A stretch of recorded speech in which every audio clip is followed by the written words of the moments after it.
All right, we have here a repair we're going to be doing. It's 50 degrees today. Here's the original damaged shingle. So usually I would check to see which side is the starting and which side is the other, where it ends. But here you can see with the way this was installed previously originally, that they installed the reveal lower than normal. So you can actually see right here, the shingle is sealed so I can't lift it. But right here is actually where the seam is. So I know that this is the edge, 1, 2, 3 tab. This is the edge. So I just marked out basically the general area that I'm gonna be working in to kind of keep myself from going elsewhere. So I just know where the nails are. So again, repair video, 50 degrees. This is some of the other damage we have here. Some missing shingles in the rear. We got panels in the front, some other sections here. This is the shingle I'm gonna replace it with. So I'm gonna go ahead and start the video. Pretty much just get everything. I already showed what's going on. Actually, let me show again, just one more time, just to make sure everything that's going on. Here's the before.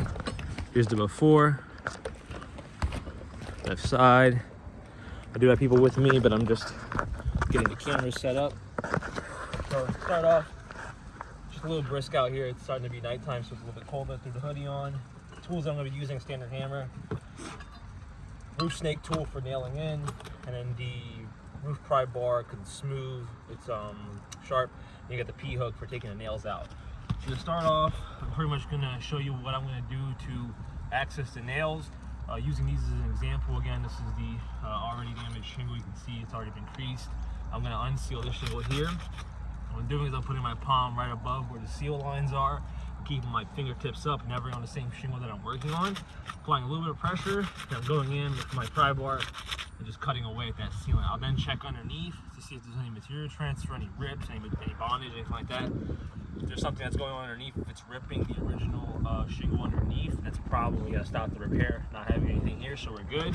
Again, continuing on. Same exact thing here. So we got 4 shingles on the bottom, 3 shingles on the top that we gotta take out. I'm gonna go ahead and start on the right side. And again, following the same procedure, just pretty much getting it out of there, checking underneath for any material transfer. If there isn't any, I'm just gonna move forward. But again, my fingertips stay up. Don't need to put any pressure on the shingle that I'm working on. Older shingles like this, you can risk the chances of this tool, any tool that you use, going through the actual shingle. That's the main reason why I do this. On older shingles, newer shingles, I'm doing a repair. I don't want to risk ripping the shingle up going through it. Now I got to repair that shingle and so on and so forth. So going to the top side now. Again, checking underneath it, make sure everything's okay. A little bit right here in the middle, but it's nothing really major. It's just pulling down on the undercarriage of this one where the sealant is. The sealant's just getting pulled a little bit. That's just normal. It's nothing major. Same thing with this one. But everything's unsealed. We're good to go. I'll go down underneath now using my thumb. If I need to rest my fingertips, I'll always rest it on the shingle above. Never the same shingle that I'm working on. Honestly, this is why this is like the best tool for the job. I can have the tool in, my hands are all the way back here, and pretty much if I can get it, there we go, the nail, I can do this whole process fully one-handed if you got the right tool. So that's why I like using this tool. Once I have it latched to an actual nail, I'll go underneath. Like I said, I'll use my J-hook, my P-hook, call it. Pull that nail out very slowly. Fully out, I just want to show you the height that I have to lift this nail, the shingle up, and then the nail's out. So I'll kind of do it now without talking too much. Again, thank you for your patience with the video. Really appreciate it. Try not to take too long. It's a lot to sit through. Same process.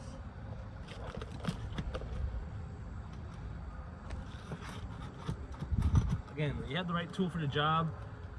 That top shingle, same up here, the same analogy. It doesn't have to get lifted too high. I can just use the tool. You can see the tool actually clears this shingle as well, good clearance. So that's why with this tool, you can go in, you virtually do everything one-handed. I did it two-handed there, just for the sake of time. Kind of messed up, but it's easier to do it. Same thing here, again, fingertips never touching the same shingle. We got a seam here, so what that means is we got the separation of both shingles, this one, full run shingle. And so I need to take the nails out for both of these. I like to do it at the same time. That way I don't have to lift and drop and lift and drop and lift and drop the shingle over and over again. You know, causing tension near the tops and stuff. Once I have clearance, I can just drop the shingle. I really don't need to lift it anymore. Just lift it. Find it with the tool. Pop it out. Pop it out. Pretty easy.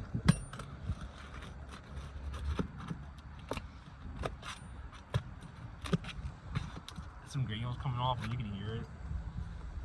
But keep going.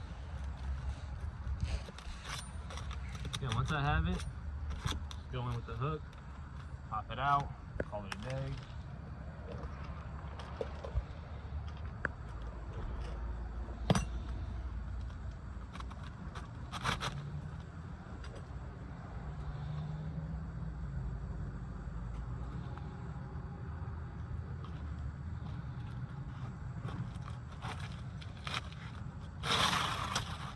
Big chunk missing. I don't know what this is from. There's no nail here. There's a nail. There's like a nail here, but it's not a nail that went through a shingle. So I don't know why it's there. It's like caused a huge chunk of this to rip off. Gonna go ahead and continue to repair everything that we had laid out. We got the original damaged shingle right there. This shouldn't affect it because the top layer shingle right here sits over this, so this gets fully covered.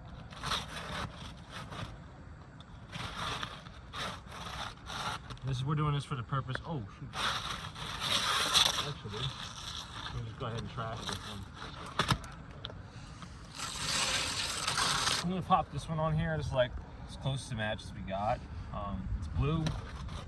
This is like a grayish blue.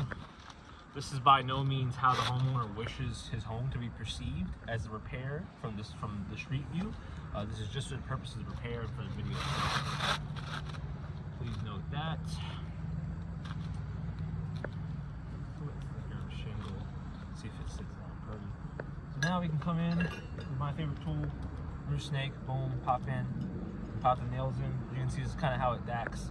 You can go straight through the actual shingle and not have to lift the shingle too high. So that's how it is set right there.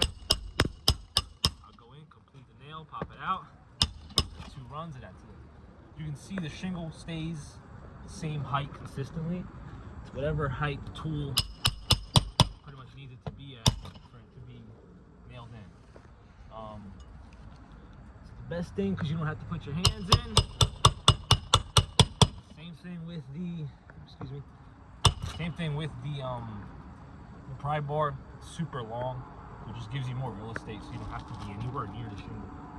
Just let the tools do their thing. Tools are a lot thinner than hands and fingers and stuff. Good.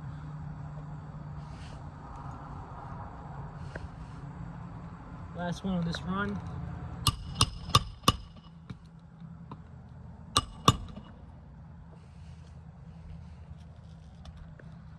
We got the seam here again. I like to do everything at the same time. Don't want to have to come back too many times and lift the shingle up.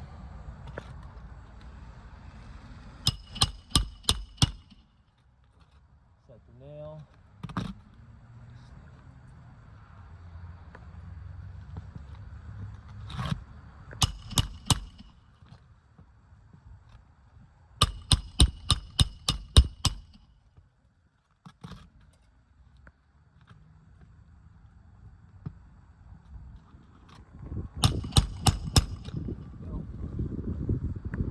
2 more, and then we'll be done. I'll bring you in and show you what's going on.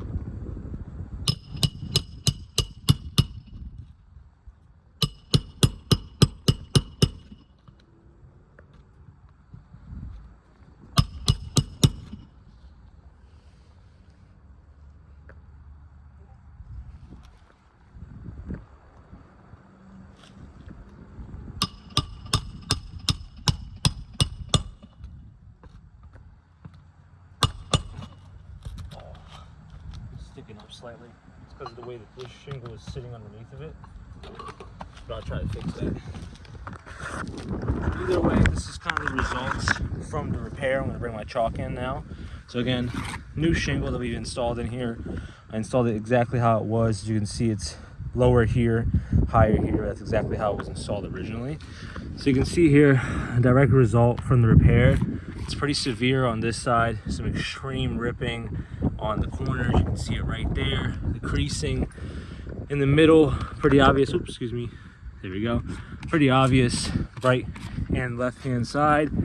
Here as well, you can see it, the creasing that's occurring from the repair. And then right here, same exact thing is happening on the right side. So here, left hand side where the edge is, here, right hand side where the edge is, same exact thing. Right here we actually have some damage on the right hand side. It's actually ripped the shingle. So you can see it right there, the fibers are pretty clear and visible. I'm flexing it just slightly so you can see where it's ripped. In the middle, same exact thing that's happening on the bottom, right in the middle. And left hand shingle right here actually has nothing really wrong with it, except for some small marks here at the top. This one's pretty good. I'm gonna pass it. But as you can see, 1, 2, 3, 4, 5, 6, all 6 of these failed. With one passing, with the amount of shingles that we would have to repair here, it would be a consistent issue. Whereas we're climbing and repairing, and we end up reaching the ridge cap. From the ridge cap, we end up repairing the other side now, along with its damaged shingles. Same exact thing is going to happen. This roof is clearly past its lifetime. And at this moment, with a repair like this, it's a pretty clear fail. Thank you as always for reviewing the video. We appreciate your time.